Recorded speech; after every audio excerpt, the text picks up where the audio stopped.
Izuku made sure to inform her that if that happens, the Hyoudou family have a tranquilizer dart that will knock her out immediately to prevent that from happening. I just wish I could be there to make sure she's going to be alright. I don't feel right with her being alone back home.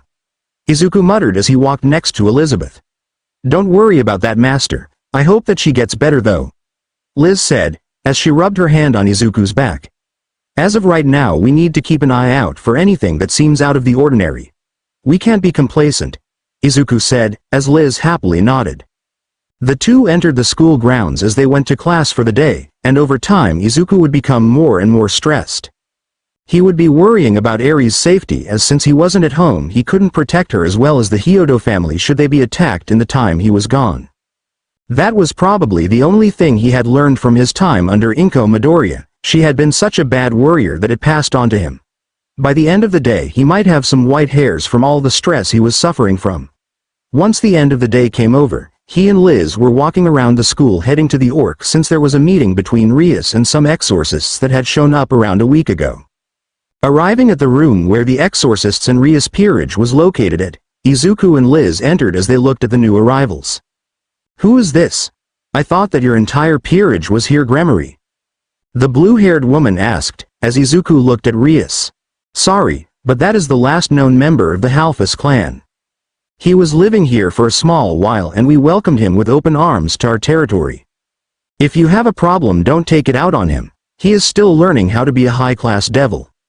Rias said, as the woman nodded. So we aren't here to talk about Halfus, we're here to talk about something that happened at the church that had appeared in your territory, princess. The blue-haired woman said, as she glared at Rias. I'm sorry, but what is going on here? Izuku asked, as the blue-haired girl stared at him. A fallen angel had broken into the church and stole the fragments of Excalibur, except those that were wielded by current exorcists such as I and Irina here. The blue-haired girl said, as Izuku nodded before feeling a disturbing aura coming from Kiba. The young man was openly glaring at the blue-haired woman as he was inaudibly growling at the weapons that were on the two women's back.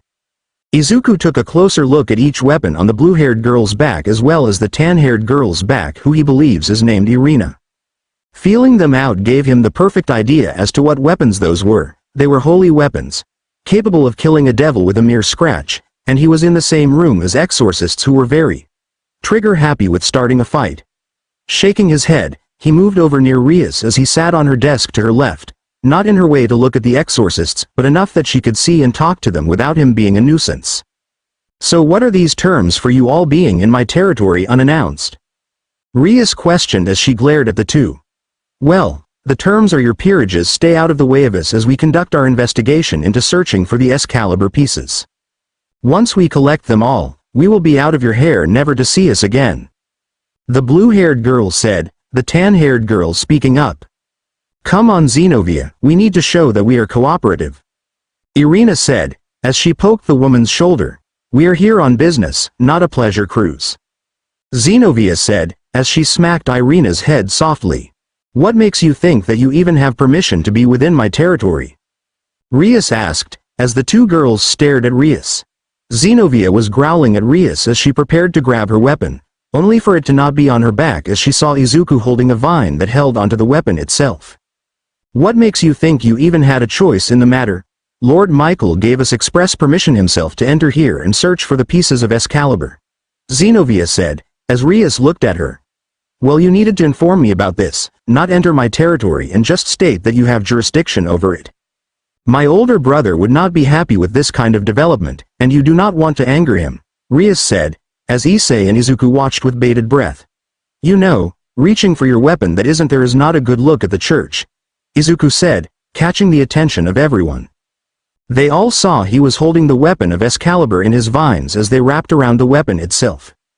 Xenovia and Irina stared in shock as to how Izuku took one of their weapons without being notified of its disappearance. Standing up from the desk, Izuku returned the blade unaware that he was holding it in his hand, something that shouldn't be happening. Placing the weapon in the woman's hand, he moved towards the door of the room as everyone stared at him in shock. If you both wanted to remain in this territory, you might want to be more accommodating for those who are allowing you entry. For all you know, everyone here could try and kill you. For your harsh words, Izuku said, as both girls bristled at his words.